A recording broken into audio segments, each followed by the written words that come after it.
Assalamualaikum warahmatullahi wabarakatuh.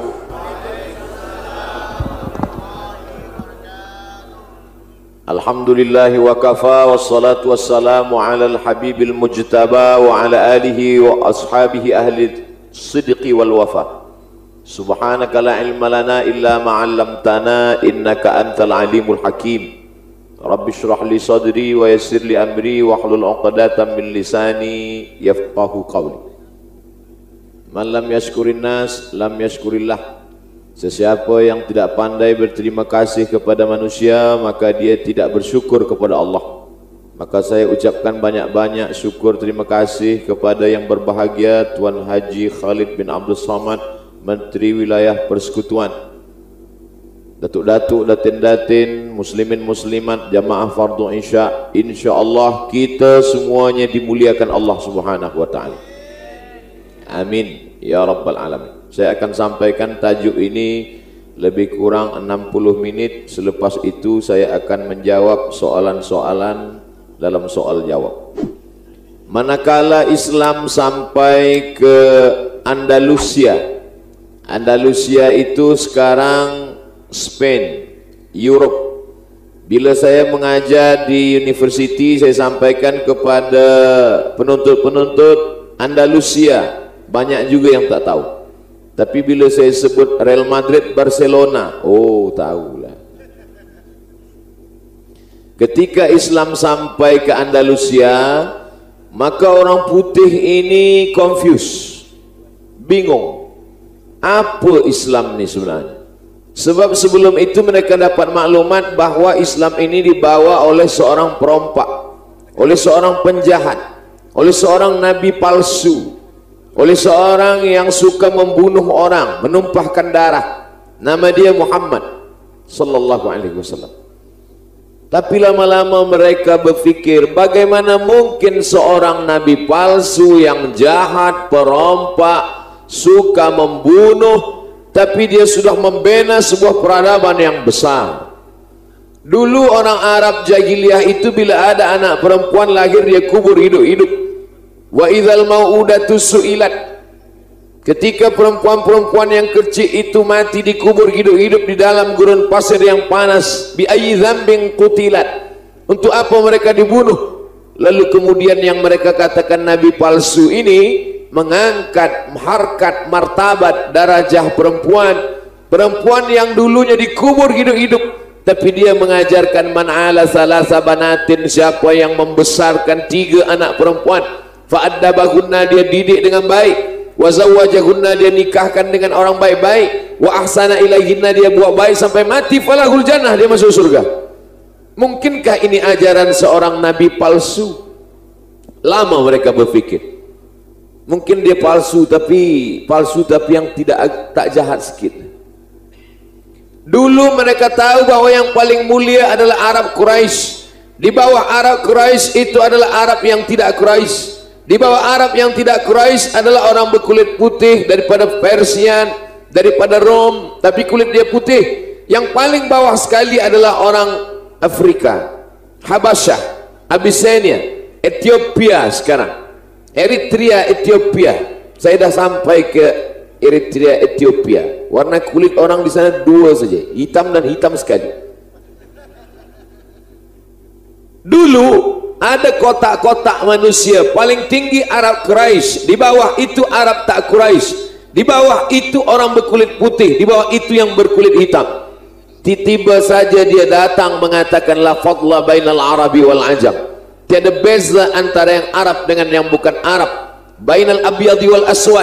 Tiada beza antara yang berkulit putih dengan kulit hitam. Kullukum min Adam, semua kamu dari Adam, wa Adam min turab. Adam dari tanah, balik kepada tanah. Lalu kemudian dia katakan manusia ini sama di hadapan Allah. Mereka pun berfikir, ajaran apa ini? Kalau memang dia nabi palsu, mengapa dia mengajarkan kebenaran-kebenaran? Lama mereka berfikir. Akhirnya mereka buatlah sebuah kajian, satu fakulti khas namanya Islamic Studies. Maka lahirlah para orientalis. Oriental artinya timur, orientalis orang putih, orang barat yang mengkaji tentang timur. Orang timur yang mengkaji tentang barat, oksidentalis. Orang barat yang mengkaji tentang timur, mustasyrik. Syarq, timur. Mustasyrik, orang barat, orang putih, orang Spain, orang Inggris yang mengkaji tentang Islam. Sebab mereka merasa apa Islam ini sebenarnya. Akhirnya mereka mempelajari terus, setengahnya ada yang bersyahadat. Awalnya mereka ingin mencari kesalahan kelemahan Islam, tapi akhirnya mereka bersyahadat, asyhadu an la ilaha illallah wa asyhadu anna Muhammadan Rasulullah. Di antaranya adalah Leopold yang merubah namanya menjadi Abdullah. Ada pula seorang bernama Abdul Ilah, itu juga daripada orientalis. Ada pula di Perancis, Paris itu dia robah Roger Jaroudi, yang dia masuk penjara sebab dia mengatakan orang Israel membina negara itu berdasarkan daripada usturah, legend, bukan pada fakta yang nyata. Mereka mengatakan dunia ini akan mereka kuasai, itu semua berdasarkan legend, mitologi. Maka kemudian dia dituntut dan dimasukkan ke dalam penjara, tapi dia tetap istiqamah kerana dia meyakini itu suatu kebenaran berdasarkan ilmu pengetahuan. Mungkinkah seorang nabi palsu mengajarkan dari bisikan-bisikan syaitan, tapi kemudian belum sampai 100 tahun dia meninggal dunia, Islam sudah tersebar sampai ke Al-Qazwain. Orang Arab menyebutnya Bahrul Qazwain. Makanya kita mengenal Imam Al-Qazwaini. Al-Qazwaini dari Bahrul Qazwain. Orang putih menyebutnya sebagai Caspian Sea, dekat dengan Moskow, Russian sekarang. Siapa sahabat Nabi yang sampai ke Bahrul Qazwain? Dia adalah Hudzaifah. Dia adalah Hudzaifah ibnul Yaman. Hudzaifah ibnul Yaman sampai ke Bahrul Qazwain. Di sana umat Islam sudah berkembang dan mereka berkonflik, berikhtilaf tentang masalah qiraat. Hudzaifah ibnul Yaman balik ke kota Madinah Al-Munawwarah, menjumpai Khalifah Utsman ibnu Affan, mengatakan kepada Utsman, itu orang Islam di Bahrul Qazwain sedang berkonflik, ikhtilaf. Setengah mengatakan ini Quran, setengah mengatakan ini tafsir Quran, sebab mereka tidak hafaz Al-Quran. Maka Utsman bin Affan pun menyatukan semua mushaf-mushaf, dicetak menjadi satu, dibezakan antara yang Quran dengan yang bukan Quran. Itulah yang ada sampai pada kita hari ini yang disebut dengan mushaf Utsmani. Bukan Utsman bin Affan membuat Quran, tapi sebelum itu mushaf Quran ini ada yang bercampur dengan qiraat syazah, ada yang bercampur dengan tafsir, sehingga mereka ikhtilaf di Bahrul Qazwain, di Caspian Sea, di Rusia sudah sampai masa itu. Pada masa Utsman pula Islam sudah sampai Nun, jauh di sana, tempat matahari tenggelam. Matahari tenggelam itu bahasa Arabnya ghurub. Negeri tempat matahari tenggelam disebut dengan Maghrib. Matahari tenggelam waktunya adalah Maghrib. Salat yang dilaksanakan saat matahari tenggelam, salat iyalah takkan Isya. Oleh sebab itu maka ada suatu negeri bernama Maghrib. Bila sekarang kita sebut Maghribi, itu maknanya Maghribi hanya Maroko saja. Tapi dulu yang namanya Maghribi, Tunisia, Aljazair, Maghrib, Mauritania. Keempat negeri ini disebut negeri Maghrib karena tempat tenggelamnya matahari. Bagaimana mungkin kalau dia seorang nabi palsu, seorang yang mendapat bisikan dari iblis dan syaitan? Bagaimana mungkin ajarannya sudah sampai 40 tahun belum sampai kematiannya, ajarannya sudah sampai. Bila kita letakkan kota Makkah Madinah itu di tengah, maka Bahrul Qazwain itu di kanan dan Maghribi itu di kiri. Sebelah kanan ke arah timur Islam sudah sampai ke Bahrul Qazwain, sedangkan ke sebelah barat Islam sudah sampai ke Maghribi. Siapa yang tak percaya, bukalah Google Map, tengok Makkah di tengah, Madinah di atas, ke kanan Bahrul Qazwain, ke kiri Maghribi. Nabi menjadi pemimpin di kota Makkah 10 tahun. Selepas itu diteruskan oleh Sayyidina Abu Bakar, Umar, Utsman, Ali 30 tahun. Makanya Nabi mengatakan khilafatun nubuwah arba'una sanah, pemerintahan mengikut cara Nabi Muhammad SAW arba'una sanah, 40 tahun. Dari mana Nabi tahu 40 tahun? Wa ma yantiqu anil hawa, Nabi tak bicara mengikut hawa nafsunya. In huwa illa wahyun yuha, melainkan wahyu daripada Allah. Siapa yang membawanya? Allamahu syadidul quwa, dia yang memiliki kekuatan, Jibril alaihi salam. Dari mana orang tahu bahwa khalifah khulafa rasyidin itu hanya Abu Bakar, Umar, Utsman, Ali? Nabi tak ada menyebut nama. Nabi hanya mengatakan alaikum bisunnati, ikuti sunnahku, wa sunnatil khulafa'ir rasyidin, dan sunnah khulafa' rasyidin.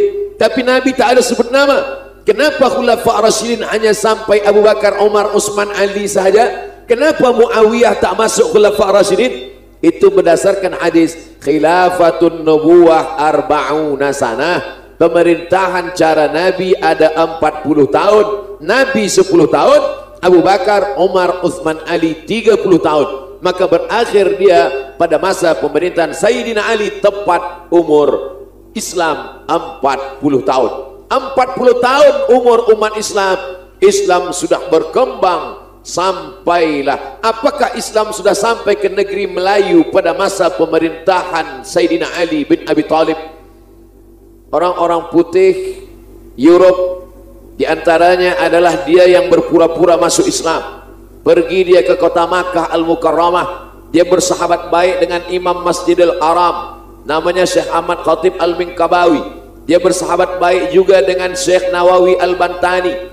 Dia bertukar pikiran, dia belajar bagaimana Nusantara, bagaimana orang di Semenanjung Melayu, bagaimana orang di Sumatera, bagaimana orang di Jawa. Pura-pura masuk Islam. 6 bulan dia di Makkah Al-Mukarramah. Rupanya nama dia pun dia ubah menjadi Abdul Ghafur. Selepas itu dia pun masuk ke Aceh. Dialah Snok Hor Gronj, murtad.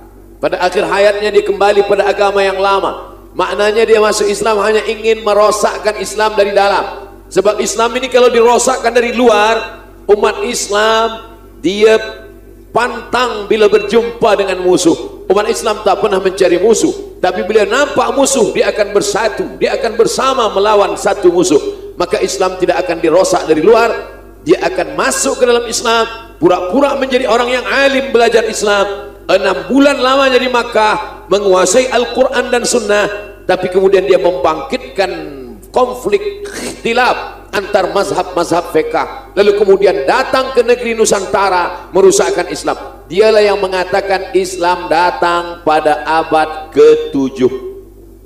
Maknanya apa? Bila Islam datang pada abad ke-7 Hijrah, maknanya Islam baru sampai ke Nusantara 700 tahun sesudah Nabi Muhammad sallallahu alaihi wasallam meninggal. Wa makaru wa makarallah, mereka ingin membuat tipu daya. Wa makarallah, Allah balas tipu daya mereka. Apa yang dilakukan Allah Subhanahu wa taala? Dijumpailah batu nisan di pantai selatan, di pantai timur Sumatera. Negeri itu bernama Barus. Tertulis di batu nisan itu Fatimah pada tahun 200 Hijrah. Dari situlah seminar yang dihadiri Haji Abdul Malik Karim Amrullah Hamka, Buya Hamka, penulis tafsir Al-Azhar pada tahun 60-an. Mereka menghasilkan sebuah seminar. Umat Islam menyatakan bahwa Islam sudah sampai ke Sumatera pada tahun 200 Hijrah selepas Nabi Muhammad SAW meninggal. Kalau begitu pada tahun 200 Hijrah itu pada masa siapa? Pada masa Imam Syafi'i. Karena Imam Syafi'i pindah dari Baghdad ke Kufah sampai ke Mesir pada tahun 200 dan meninggal tahun 204. Masa Imam Syafi'i, Islam sudah sampai ke negeri Nusantara. Dari Aceh yang disebut Serambi Makkah ini, para ulama kemudian bertebaran ke penjuru Sumatera, ke Semenanjung Melayu, ke Kalimantan, Borneo, sampailah ke Papua. Saya sampai ke Papua, dibawa ke ketua suku namanya Raja Patipi. Saya diperlihatkan Quran yang terbuat dari kulit kayu, sampul kafannya terbuat dari kulit rusa. Lalu kemudian ditunjukkan pada saya tanya, wahai Tuan Raja Patipi, ini Quran ini dari mana?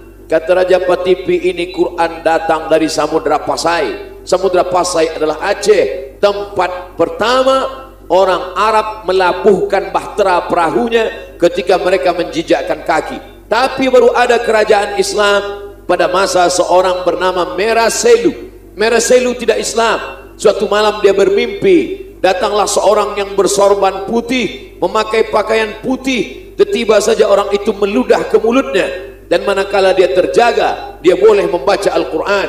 Dia adalah Meraselu yang berubah nama menjadi Al-Malikul Saleh. Al-Malik artinya raja, Saleh raja yang saleh, pada abad ke-12 Masehi.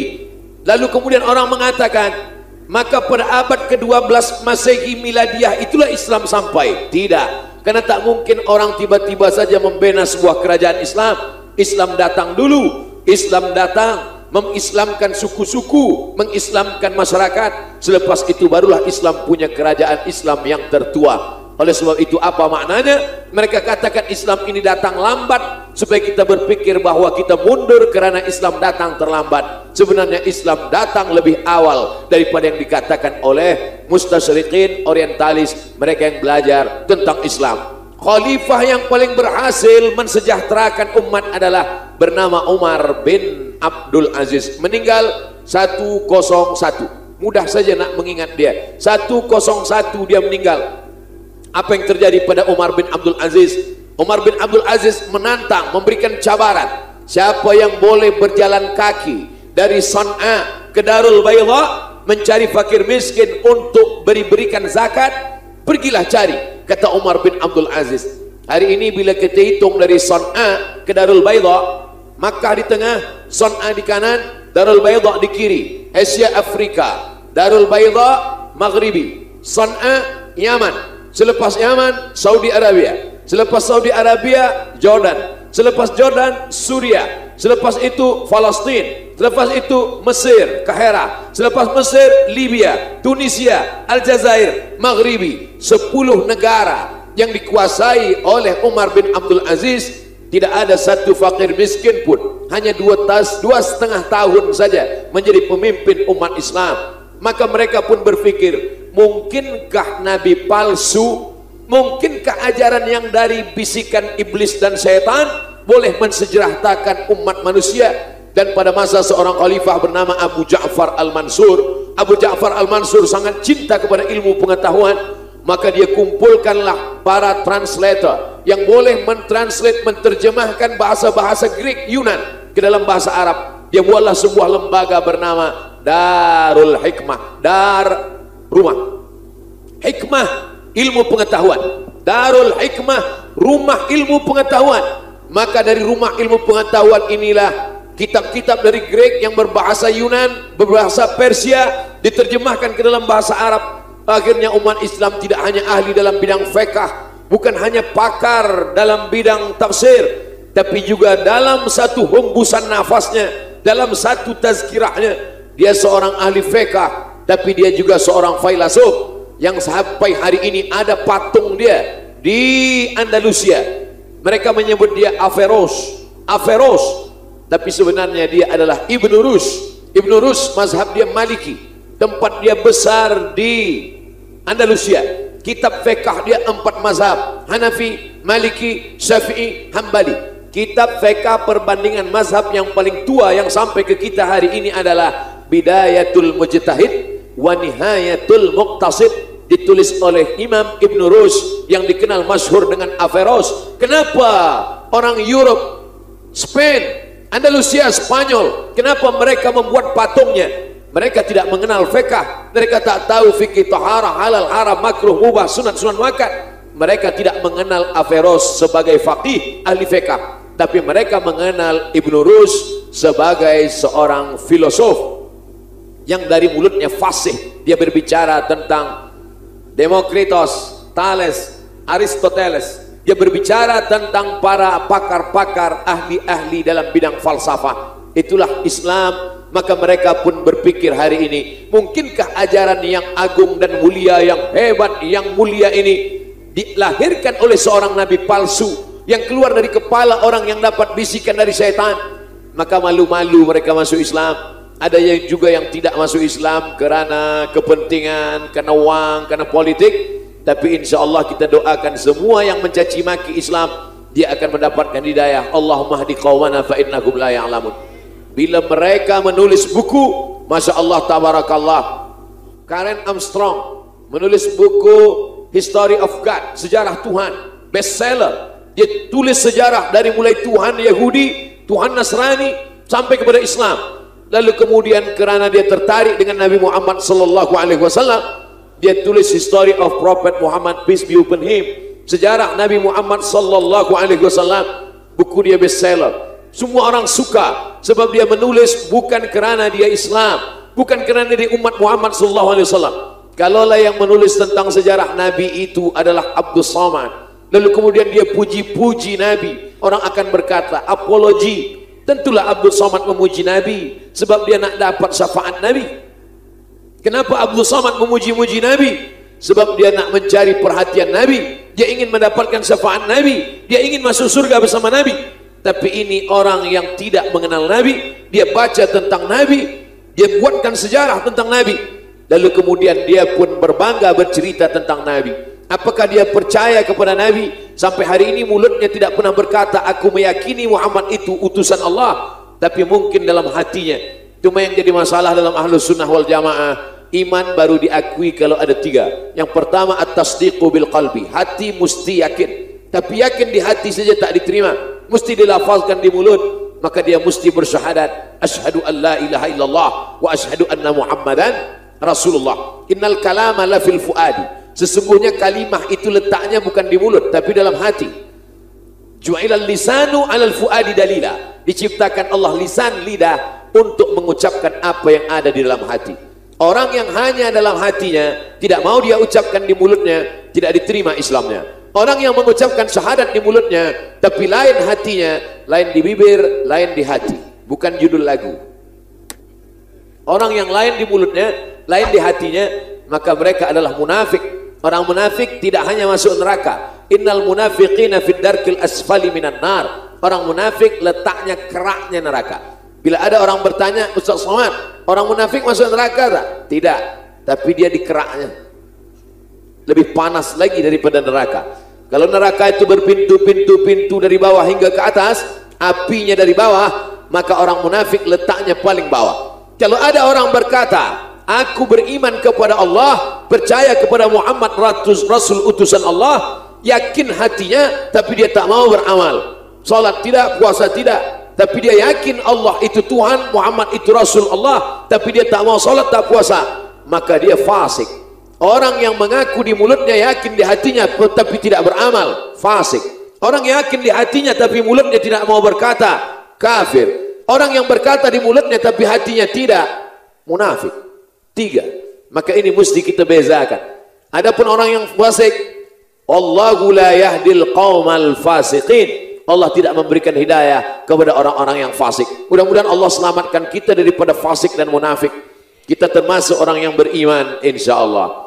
Nah, selepas kita berbicara tentang kekaguman orang putih, kekaguman orang mustasyrik terhadap Islam yang begitu hebat, apa dasar Islam ini? Sebab kita ingin membina masyarakat yang sejahtera seperti yang dibina oleh Sayyidina Maulana Muhammad sallallahu alaihi wasallam. Yang pertama, islahul fardi, memperbaiki diri dulu. Sebab kita tidak mungkin memperbaiki orang banyak, memperbaiki bangsa sebelum dirinya baik. Aslih nafsaka, perbaiki dirimu, yasluh lakan nas, orang lain akan menjadi baik. Maka Nabi sallallahu alaihi wasallam selama 10 tahun, 13 tahun di kota Makkah Al-Mukarramah itu memperbaiki islahul fardi, tentang kebaikan diri personal, individual, manusia sendiri-sendiri ini diperbaiki. Dalam hatinya ada mengakui bahwa pokok kayu ini mendatangkan manfaat, bahwa dalam hatinya meyakini bahwa burung ini mendatangkan manfaat dan menolak mudayarat. Maka Nabi mengajarkan, man tatayyara falaysa minna, siapa yang percaya kepada burung, maka dia bukan golongan umat Muhammad sallallahu alaihi wasallam. Mereka bila ingin pergi, dia ambil batu. Bila dia ingin pergi berniaga ke negeri Syam atau ke Yaman, dia ambil batu. Kemudian dia tengok burung, di atas pokok kayu. Lalu dia halau burung itu, dia lempar pakai batu. Kalau burung itu terbang ke arah Syam, Syam sebelah kiri, artinya sial. Orang Malaysia sebut sial juga. Tak beruntung. Kalau burung itu terbang ke arah kanan, Yaman. Yaman artinya beruntung. Maka tengok dulu, kemana burung ini terbang. Kalau pergi ke arah kiri Syam, macam mana awak pergi niaga tak? Tak, saya tidur aja lah. Sebab tak ada untung. Kalau dia terbang ke arah Yaman, ke arah kanan, dia akan pergi. Maka Nabi SAW memperbaiki akidah ini, man tatayyara falaysa minna. Siapa yang percaya kepada burung, maka dia bukan umat Muhammad SAW. Kita diajarkan, rezeki kita diatur oleh Allah. Kita berusaha, sebelum berangkat kita salat safar 2 rakaat, berdoa kepada Allah. Selepas itu dia langkahkan kaki, bismillahi tawakkaltu ala Allah, la haula wala quwata illa billah. Islam mengajarkan rezeki milik Allah. Wa ma min dabbatin fil ardi illa 'ala Allah rizquha. Semua yang melata, yang merayap di atas muka bumi ini, rezekinya dijamin Allah Subhanahu wa taala. Tapi ayat ini setengah orang bila tidak dia fahami tafsirnya dengan baik, ini juga boleh membuat orang malas bekerja. Saya tidak ingin tazkirah tausiah saya ini didengar sepotong-sepotong, sekerat-sekerat. Yang mengantuk-mengantuk, coba buka mata baik-baik. Saya takut ayat ini dia dengar setengah-setengah, esok pagi dia tertidur. Manakala dia dijagakan, awak tak pergi ke office. Wa ma min dabbatin fil ardi illa 'ala Allah rizquha. Semuanya sudah ditulis Allah Subhanahu wa taala. Maka ini perlu diluruskan pemahaman. Islam datang menghilangkan khurafat, menghilangkan takhayul. Takhayul diambil dari kata khayal. Khayal maknanya illusion. Orang berpikir tidak kepada fakta, lebih kepada khayalan-khayalan dia. Maka Islam melarang itu semua. Islam meyakini bahwa dia berbuat kerana Allah Subhanahu wa taala. Ya ayyuhalladzina amanu, wahai orang beriman, innamal khamru, sesungguhnya khamar, wal maisir, judi, wal ansab, menyembelih binatang untuk berhala. Wahai pokok kayu, wahai gunung, wahai berhala, terimalah kurbanku ini. Maka wal ansab dilarang dalam Islam. Wal azlam, dia ambil anak panah. Azlam, anak panah 3 buah. Anak panah 3 buah dimasukkan ke dalam tabung bulat di dalam Ka'bah. Dia putar, dia pusing. Selepas dia goncang, selepas itu dia pejamkan mata, dia ambil. Anak panah ada 3, dia tulis na'am, la, kosong, tak ada tulisan apa-apa. Bila dia ingin pergi, bila dia ingin menikah, bila dia ingin berusaha, bila dia ingin membuat kebun, maka yang pertama dia lakukan, dia guncang azlam ini. Selepas itu dia ambil. Kalau tertulis di anak panah yang dia ambil itu tertulis na'am, maka dia pun tanam. Aku esok bertanam korma atau tidak? Bila dia guncang, dia ambil tulis na'am, dia tanam. Bila dia guncang, dia tulis la, maka dia tak tanam. Bila dia guncang, dia ambil, tak ada tulisan, dia ulang sekali lagi. Maka Islam datang mengharamkan ini. Innamal khamru khamar, wal maisir judi, wal ansab, menyembelih binatang untuk berhala, wal azlam, rijsun, najis, min amali syaitan, perbuatan syaitan, fajtanibuh, jauhilah ini semua. Islahul fard, memperbaiki individu muslim, memperbaiki syakhsiah, kepribadian seorang muslim, berawal dari akidah. Sebelum kita berbicara bagaimana penyebaran Islam sampai ke Rom, Islam sampai ke Spain, Islam sampai ke Andalusia, berbicara dulu pribadi seorang muslim, mesti diluruskan keyakinannya. Kalaulah keyakinan ini rosak, maka hancurlah semuanya. Makanya Nabi dikatakan Allah Subhanahu wa taala, la in asyrakta, kalau kau sekutukan aku dengan yang lain, la yahbatanna amaluka, maka semua amalmu gugur, tak ada nilai amalmu di hadapan Allah. Makanya kita berkata, usalli fardal isya'i 4 raka'atin adaan ma'muman lillahi ta'ala. Nawaitu shawma ghadin an ada'i fardhi syahri Ramadan hadhihi sanati lillahi ta'ala. Umrah dan haji, labbaik Allahumma labbaik, labbaik la syarika laka labbaik. Islam adalah agama yang berani mengatakan tidak. Masuk Islam bukan berani mengatakan iya. Semua orang boleh mengatakan iya, tapi Islam berani mengatakan tidak. La ilaha, tiada kuasa burung-burung, tiada kuasa pokok kayu. Bila pokok kayu ini ditanam, maka akan mendatangkan keberuntungan. Bila pokok kayu ini ditanam, maka akan mendatangkan kesialan. Bila pokok kayu ini ditanam, maka akan memurahkan rezeki. Maka Islam melarang itu semua. Diajarkanlah dalam Asmaul Husna, Huwar Razzaq, dia yang memberikan rezeki. Wal Fattah, dia yang membukakan pintu-pintu rezeki. Makanya walillahil asmaul husna, Allah memberi nama-namanya. Asmaul Husna, fad'uhu biha, panggillah dia dengan nama-nama itu. Itu bukan setakat lagu yang dinyanyikan orang Melayu, ya Rahman, ya Rahim, ya Malik, ya Qudus, ya Salam, ya Mu'min, ya Muhaimin. Di balik nama-nama itu ada makna-makna. Di balik nama-nama Asmaul Husna itu ada nama-nama yang mulia. Maka ketika kita berkata ya Razzaq, wahai yang memberi rezeki, saat itu kita sedang mengatakan burung tak dapat mendatangkan rezeki, anak panah tak dapat mendatangkan rezeki, pokok kayu tak boleh membuah rezeki. Semuanya berserah kepada Allah. Bismillahi tawakkaltu ala Allah, la haula wala quwata illa billahil aliyil azim. Seorang explorer muslim, bila anak-anak kita ditanya siapakah manusia yang mengelilingi dunia, mereka serempak akan menjawab Christopher Columbus. Yang sampai ke Sumatera, yang sampai ke Semenanjung Melaya, yang sampai ke negeri Melayu Nusantara, seorang yang datang dari Maghribi, makamnya sampai hari ini masih ada lagi di Tanjah, dia bernama Ibnu Battuta. Perjalanan dia ditulis dalam kitab 2 juzuk, nama kitabnya Rihlah Ibnu Battuta, Explorer, perjalanan dunia Ibnu Battuta. Ibnu Battuta sebelum dia pergi berkeliling dunia, dia pergi ke Makkah dulu. Dia tawaf, selepas tawaf dia sa'i, selepas sa'i dia tahallul, barulah dia melangkahkan kaki. Selepas itu dia tulis semua. Dia bercerita tentang aku bertemu dengan seorang sultan. Mereka menggunakan jubah warna hijau dan putih. Raja-rajanya menunggang gajah, menaiki kuda.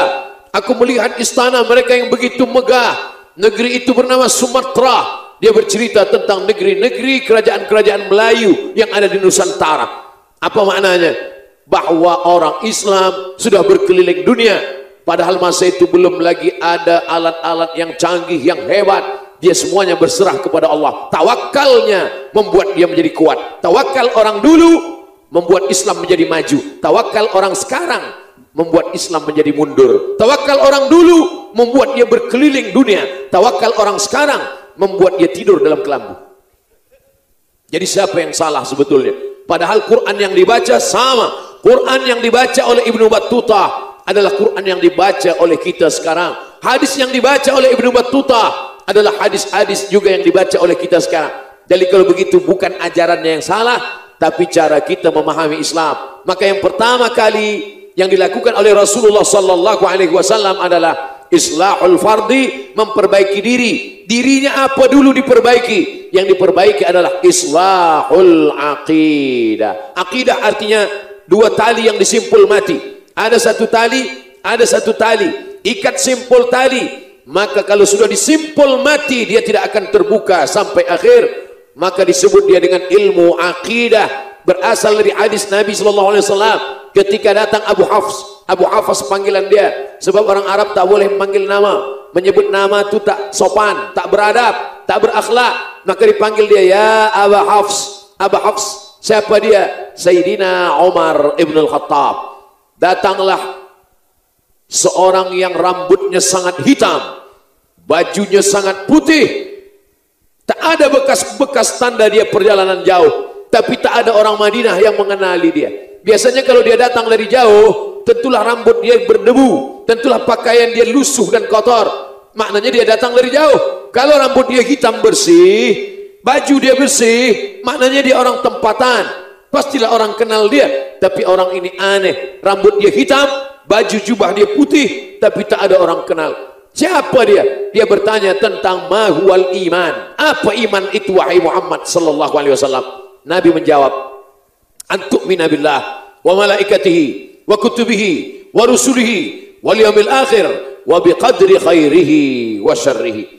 Hari ini masih ada umat Islam yang percaya, menggantungkan akidahnya, keyakinan, nasibnya, nyawanya, menggantungkan rezekinya kepada benda.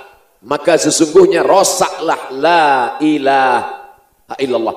Sebab dia ketika berkata la ilaha, tak ada pokok kayu. La ilaha, tak ada batang anak panah. La ilaha, tak ada kuasa jin, hantu dan setan. La ilaha. Sampai hari ini masih ada orang Islam yang meminta kepada benda, yang minta kepada batu. Saya membawa jamaah dulu masa saya belajar 20 tahun yang lalu. Tahun 2000 saya pergi haji dari Kaherah sampai ke Makkah, membawa jamaah pergi tawaf, pergi sa'i, pergi tahallul, pergi belanja shopping juga. Pergi mencari-cari batu. Boleh bawakan saya ke tempat jual batu, saya tunjukkan batu, dari yang batu kecil 1 rial hingga yang sebesar telur angsa. Saya tunjukkan semua. Selepas itu saya tunjukkan batu kecil, dia tak beli, batu besar dia tak beli, batu sedang dia tak beli. Selepas itu saya pun malu pada yang penjual, saya nak balik. Selepas itu dia tanya, ada tak batu yang boleh melariskan niaga? Manusia sekarang tak menyembah batu, tapi dia masih percaya bahwa batu ada kekuatan, bahwa batu ada khasiat.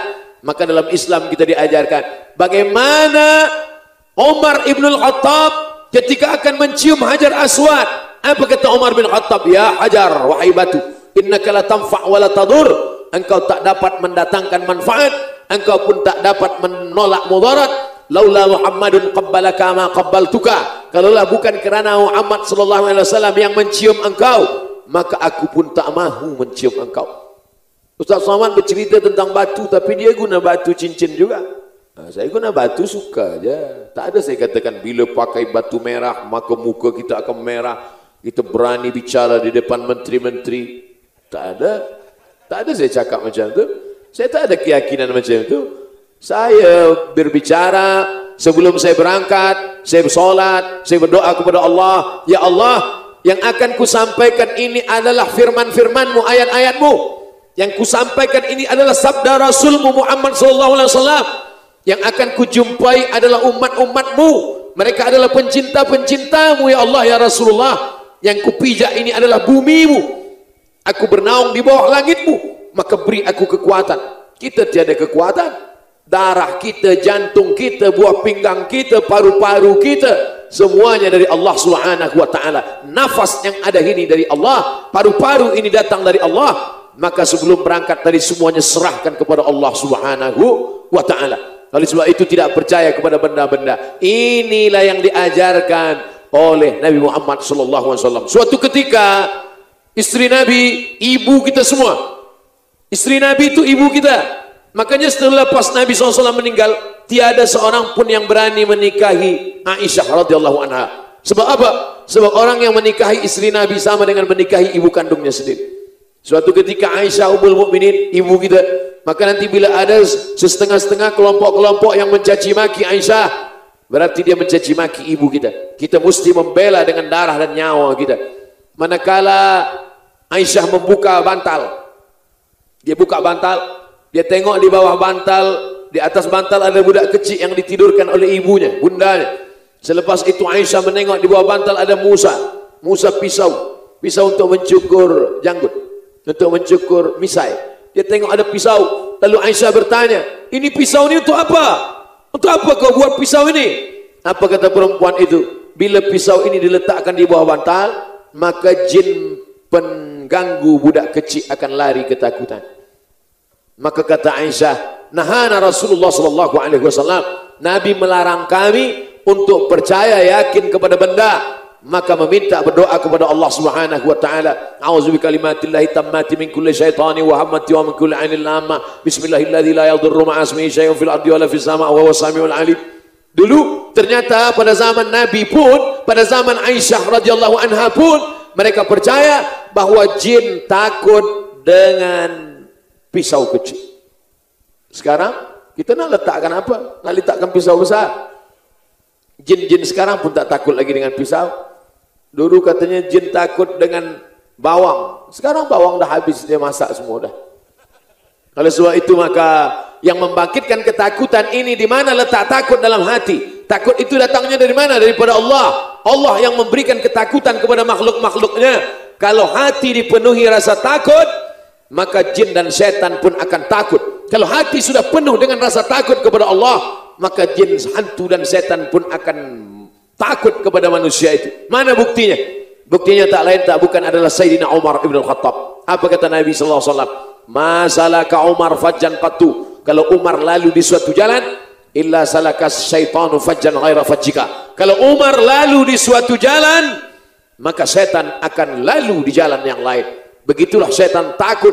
Suatu ketika dulu pada masa pemerintahan gubernur Mesir bernama Amr bin As. Amr bin As melihat orang-orang Mesir di Kairah menghanyutkan, mereka letakkan rakit di atas sungai Nil, mereka dudukkan anak gadis yang paling cantik, mereka buatkan gelang, rantai, subang, mereka berikan perhiasan-perhiasan, lalu kemudian mereka hanyutkan di sungai Nil. Gubernur Mesir bernama Amr bin As bertanya, apa yang kamu lakukan ini wahai orang Mesir? Apa kata orang Mesir? Ini untuk menjamu sungai Nil. Sebab bila tidak kita hanyutkan sungai Nil ini anak gadis, maka nanti air akan surut, kering. Kalau sudah air surut dan kering, tanaman gandum akan mati. Kalau tanaman gandum mati, maka kita semua di Mesir ini akan mati. Amr bin As melarang, jangan, perbuatan kamu ini syirik, sebab kamu minta kepada jin, hantu dan setan penjaga sungai Nil.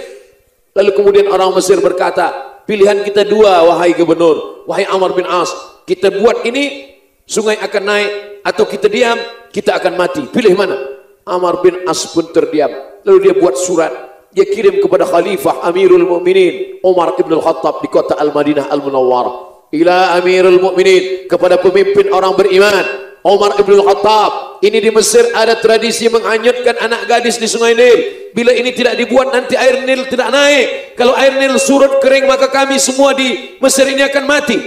Maka kemudian Amr bin As mengirimkan surat itu. Surat itu dibalas oleh Umar bin Khattab. Dia masukkan surat kecil di dalam envelope yang besar, lalu kemudian sampai kepada Amr bin As. Kata pembawa surat, wahai Amr bin As, masukkan surat Umar bin Khattab ini ke sungai Nil.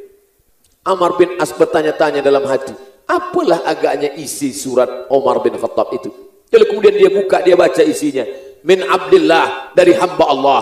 Dia tak berkata dari Amirul Mukminin Umar bin Khattab, dia katakan min Abdillah, dari hamba Allah, ila nahrin Nil, kepada sungai Nil.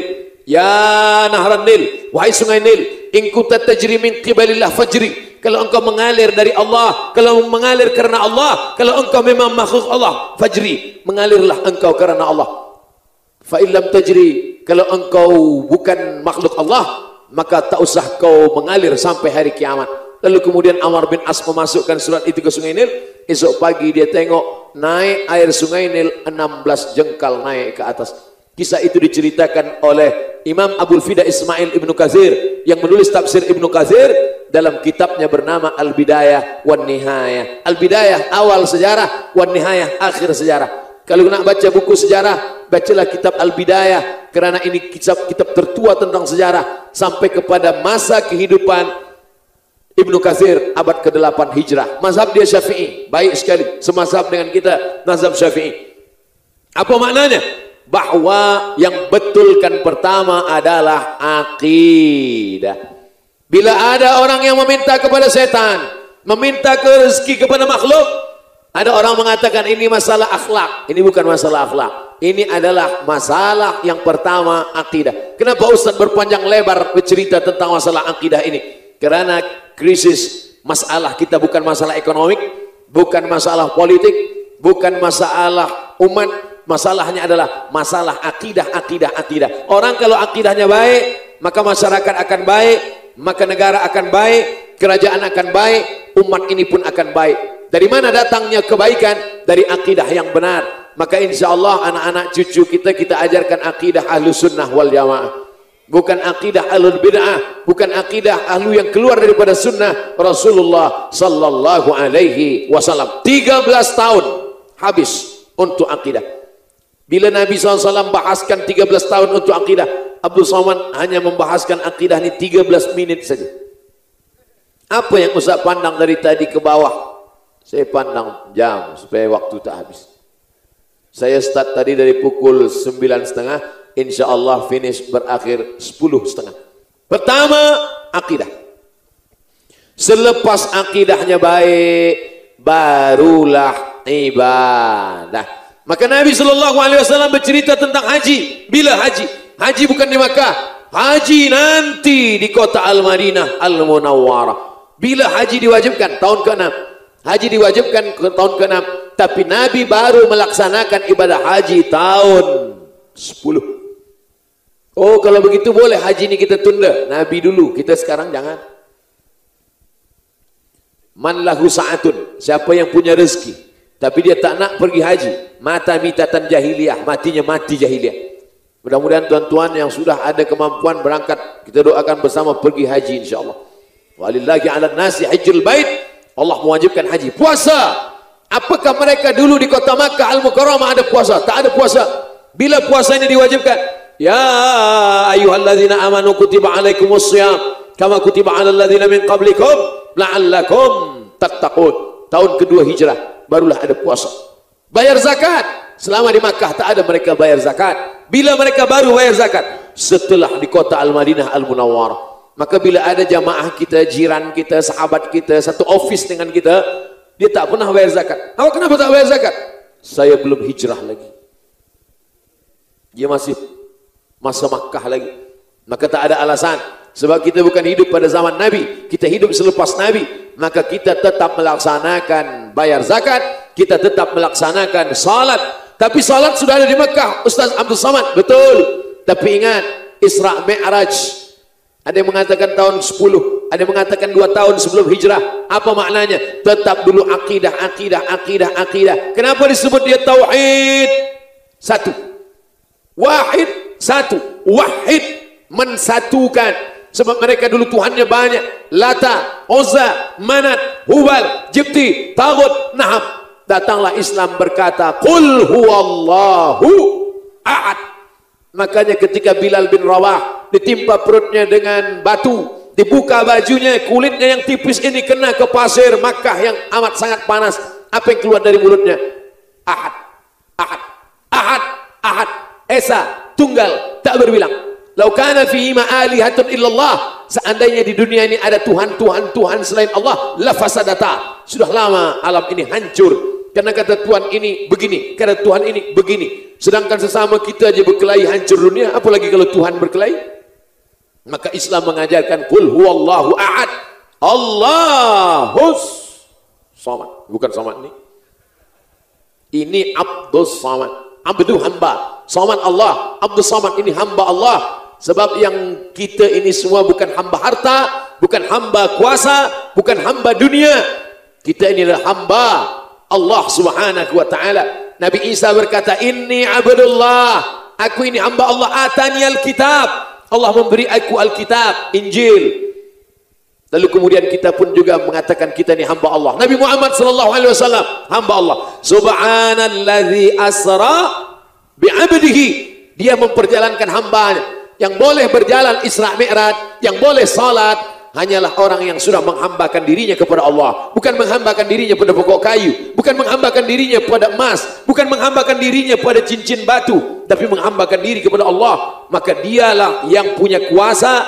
Allah akan berikan dia kuasa untuk menebarkan kedamaian di atas muka dunia. Yang pertama kali adalah akidah. Setelah itu barulah ibadahnya baik. Alladzina yuqimunas shalah.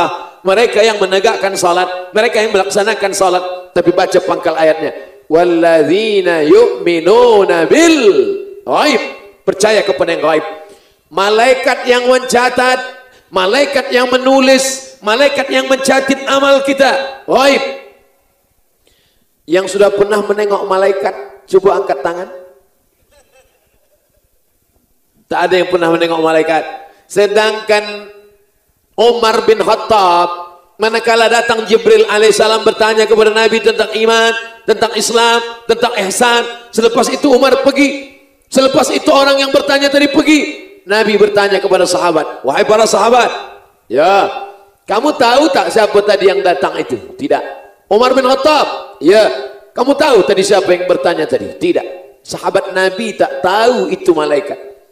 Tapi sekarang banyak pula orang yang mengaku berjumpa dengan malaikat. Masya Allah, tabarakallah. Umar bin Khattab tak tahu bahwa yang datang itu Jibril. Sampai Nabi Muhammad memberitahu. Apa kata Nabi SAW? Atakum Jibril yu'allimukum dinakum. yang datang tadi kepada kamu adalah Jibril membetulkan agama kamu. Setelah baik akidah, baik ibadah, automatically orang yang baik akidahnya, baik ibadahnya, maka akan baik akhlaknya. Mencari menantu lelaki baik akidah, baik ibadah, baik akhlak. Itu kata Nabi SAW, idza ja'akum man tardawna dinahu, kalau datang meminang anak kamu, kamu suka pada agamanya. Agama maksudnya sini adalah akidahnya, ibadahnya. Wa khuluqahu, akhlaknya. Fazawijuhu. Adapun harta akan datang. Harta akan datang. Kau cari dunia, akhirat tak akan singgah. Tapi kalau kau cari akidah yang benar, kau cari ibadah yang betul, kau cari akhlak yang benar, dunia akan bersimpuh di bawah tapak kakimu. Percaya tak percaya, sudah saya sampaikan. Itulah letaknya iman. Bila benda itu ada, nampak, kita percaya, itu bukan iman. Percayakah Ustaz Abdul Somad bahwa air itu ada? Percaya. Dari mana Ustaz percaya? Mata saya melihatnya. Bukan iman, itu percaya. Iman adalah meyakini bahwa masa depan kita tak tahu. Yang pemuda-pemudi hari ini dia tak tahu apa yang akan terjadi esok hari. Dalam surat Luqman dikatakan Allah di ujung-ujung surah, wa ma tadri nafsum madza taksibu ghada. Tak ada yang tahu apa yang terjadi esok pagi. Wa ma tadri nafsum bi ayyi ardin tamut. Tak ada yang tahu di bumi mana dia akan mati. Keyakinan kita tentang masa depan itu adalah iman. Setelah baik akidah, islahul akidah, baik ibadah, islahul ibadah, baik akhlaknya insyaallah. Mana contohnya? Malam ini saya sedang berhadapan dengan orang-orang yang baik akidahnya, baik ibadahnya, dan baik akhlaknya insyaallah. Yang tak baik ibadahnya ini siapa? Ustaz Somad berbicara di depan orang tua, bicara di depan pemimpin, suaranya menggelegar. Kalau gitu kita lembutkan suara. Jamaah sekalian, marilah kita perbaiki akidah. Jadi saya berbicara suara keras ini, dalam Al-Quran dilarang bersuara keras-keras. La tarfa'u aswatakum fawqa sautin Nabi. Jangan kamu bersuara kuat-kuat di atas suara Nabi. Sekarang ayat itu ditulis di atas makam Nabi. La tarfa'u aswatakum fawqa sautin Nabi. Jangan kamu bersuara kuat-kuat di atas suara Nabi. Ini suara Abdul Somad ini sudah berkali-kali lebih kuat daripada suara Nabi.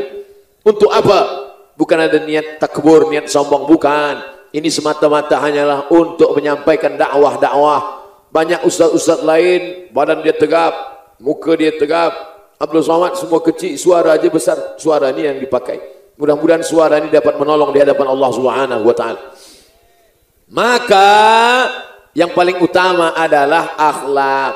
Innama bu'istu, aku diutus ke atas dunia ini liutammima makarimal akhlak, kesempurnaan akhlak, akhlakul karimah. Selepas baik islahul fardi, pribadi-pribadi syakhsiahnya, orang-orang yang sudah baik, baik akidahnya, baik ibadahnya, baik akhlaknya, barulah orang-orang baik tadi disatukan. Ada orang baik namanya Abu Bakar, ada orang baik namanya Umar, ada orang baik namanya Utsman, ada orang baik namanya Ali, ada orang baik namanya Hudzaifah ibn Yaman, ada orang baik namanya Abdullah bin Mas'ud, ada orang baik namanya Hamzah bin Abdul Muttalib, ada orang baik namanya Asma, ada orang baik namanya Zubair ibn Awam, ada orang baik namanya Sa'ad bin Abi Waqqas.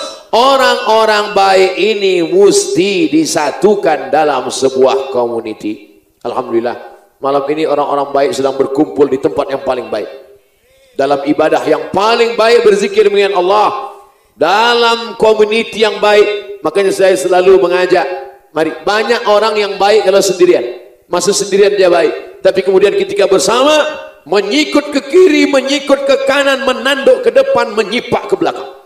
Kalau ada manusia macam ini, sabar-sabar saja, nanti Idul Adha kita selesaikan.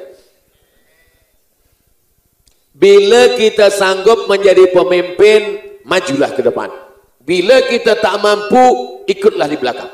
Jangan diletakkan di belakang menanduk, diletak di depan menyipak ke belakang. Orang Melayu paham? Boleh paham? Tak paham nanti saya jelaskan. Apa maknanya? Idza kuntum salasatan fi safarin.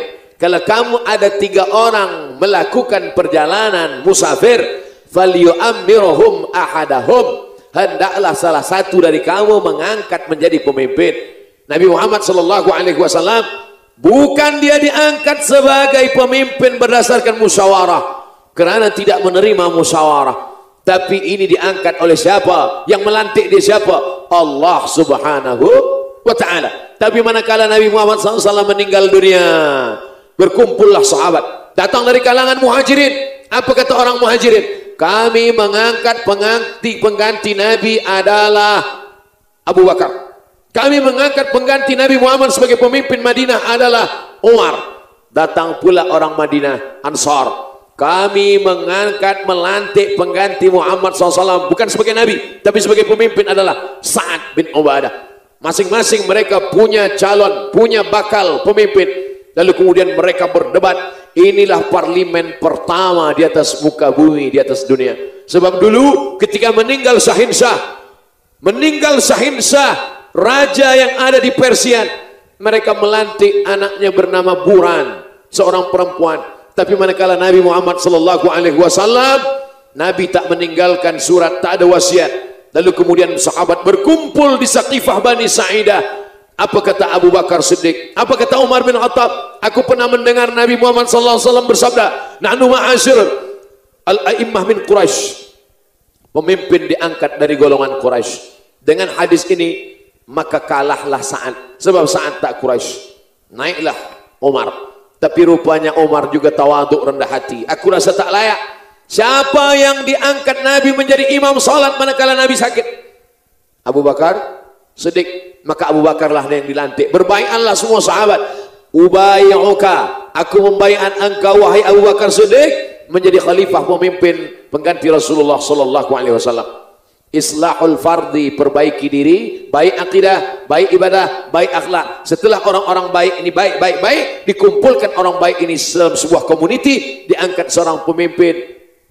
Nabi Muhammad SAW meninggal Nabi, Abu Bakar Siddiq, meninggal Abu Bakar, Umar bin Khattab, meninggal Umar, Ali bin Abi Thalib, meninggal Ali, Sayyidina Hasan, selepas Hasan, Muawiyah bin Abi Sufyan, selepas Muawiyah, Yazid bin Muawiyah, habis Bani Umayyah, naik Bani Abbasiyah, habis semuanya, berakhir pada Turki Utsmani, sampailah kepada sultan-sultan di negeri Melaju, negeri semenanjung Melayu, sampai ke berbagai macam negeri, sampailah pada hari ini. Kita disatukan dalam sebuah komuniti kebaikan-kebaikan. Maka pemuda-pemuda yang dulu minum khamar, yang dulu berbuat dosa, yang dulu buat maksiat, hijrah, balik ke pangkal jalan, taubat nasuha. Tapi jangan taubat sendirian. Banyak orang yang taubat sendirian, hari ini bertobat, esok balik lagi. Maka dia ada sebuah komuniti. Apa nih Ustaz Abdul Somad nih? Dia ustaz, dia pensyarah, dia bagi tazkirah di masjid. Kenapa dia naik motor pula? Saya tengok naik motosikal. Itu nak bawa anak-anak mudanya, nak bawa pemuda-pemuda belia-belia, sebab mereka ini mungkin segan nak ke masjid. Ustaz Abdul Somad, kami ini baru bertaubat, kami ada komuniti. Bila tazkirah di masjid kami takut. Kenapa awak takut ke masjid? Beberapa sahabat kami 2-3 kali ke masjid, lepas tu mati. Dia takut. Itulah maka tazkirah Ustaz Abdul Somad tak selamanya di masjid. Kadang kita buat di padang, kadang kita buat di stadium. Sebab ada setengah orang yang takut ke masjid. Jangankan nak masuk ke masjid, baru menengok masjid dia dah takut. Sebab masih ada baki-baki syaitan lagi dalam diri.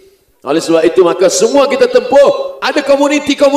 Kita bangun sebuah komuniti. Maka selepas itu barulah kita boleh memperbaiki ekonomi. Nabi SAW bukan hanya bertasbih dalam masjid.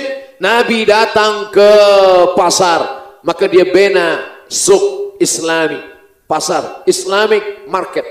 Karena ada umat Islam, orang Yahudi membuat riba. Maka datanglah Islam mengharamkan riba. La ta'kulur riba adhafan mudha'afa. Jangan makan riba. Alladzina ya'kuluna riba, orang yang makan riba, la yaqumuna illa kama yaqumul ladzi yatahabbathu syaitanu minal mas. Nanti dia bangkit dari kubur seperti orang yang bangkit dari kemasukan syaitan. Maka Islam mengajarkan ini. Bila kita pergi ke Masjid Nabawi, masuk dari pintu Babus Salam. Babus Salam itulah tempat pasar yang disebutkan Allah dalam Al-Quran. Idza qudiyatis shalah, kalau kamu sudah melaksanakan salat, fantashiru fil ard, bertebaranlah di atas muka bumi, wabtaghu min fadlillah, carilah rezeki karunia Allah Subhanahu wa taala. Makanya doa masuk masjid dengan doa keluar masjid beza. Doa masuk masjid, Allahumma ftahli abwaaba rahmatik. Masuk masjid, bukakan pintu rahmatmu ya Allah. Sebab kami banyak silap salah dosa, bukakan pintu rahmatmu ya Allah. Selama kita i'tikaf di masjid ini dapat rahmat-rahmat Allah Subhanahu wa taala. Tapi manakala kita keluar masjid, Allahumma inni as'aluka min fadlik, berikan aku rezeki-rezekimu ya Allah. Bahkan ketika musim haji, ada yang membawa kain, ada yang membawa gandum, ada yang membawa kulit unta, ada yang membawa kulit, semua datang. Maka mereka datang kepada Rasulullah SAW, bolehkah kami berniaga masa ibadah ini? Ibadah, berniaga tak boleh. Turun ayat, laisa alaikum junahun an tabtaghu min fadlillah. Kamu boleh berniaga pada masa hari-hari yang baik. Hari Arafah, hari Mabit di Muzdalifah, 11, 12, 13, hari Tasyrik, menyembelih kurban. Tapi mereka tetap boleh berniaga, Mabit. Maka haji tidak hanya setakat ibadah, bukan hanya sebatas wukuf di padang Arafah, tapi haji juga adalah bisnis. Haji adalah market yang sangat besar bagi umat Islam. Islam datang tidak hanya memperbaiki pribadi-pribadi, tapi juga Islam membina ekonomi pasar, Islam juga membina politik, Islam juga dengan kekuasaan. Maka datanglah Imam Al-Mawardi menulis kitab Al-Ahkam As-Sultaniyah, hukum hakam kesultanan, syarat-syarat menjadi pemimpin, bagaimana kewajiban seorang pemimpin. Dalam Islam pemimpin itu adalah ra'id din wa daulah, dia pelindung agama dan dia juga sekaligus pelindung negara. Maka insya Allah bila kita perbaiki yang dua ini, islahul fardi, pribadinya baik, akhlaknya baik, akidahnya baik, ibadahnya baik, mujtama, ada pemimpin yang saleh, makanya di antara yang nanti yang dapat naungan di padang mahsyar sab'atun, 7 golongan, yudhilluhumullah, yang mendapatkan naungan atap di padang mahsyar yauma la dhilla illa dhilluh. Hari itu tak ada naungan kecuali naungan Allah. Yang pertama kali mendapat bukan ulama, bukan ustaz, bukan pensyarah. Yang pertama kali mendapat adalah al-imamul adil, pemimpin yang adil. Mudah-mudahan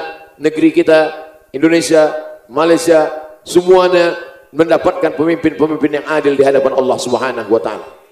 Kita doakan. Sebab apa? Doa masyarakat, doa silahul mu'min. Doa adalah senjata orang beriman. Ada kepemimpinan yang baik, ada orang kaya yang mau bersedekah, ada orang yang mampu. Ad-dunya bustan, dunia ini taman yang indah. Zuyinat bi arba'ati asya. Taman indah kalau ada 4 perkara. Yang pertama, ilmul ulama, ulamanya berilmu. Adlul umara, pemimpinnya adil.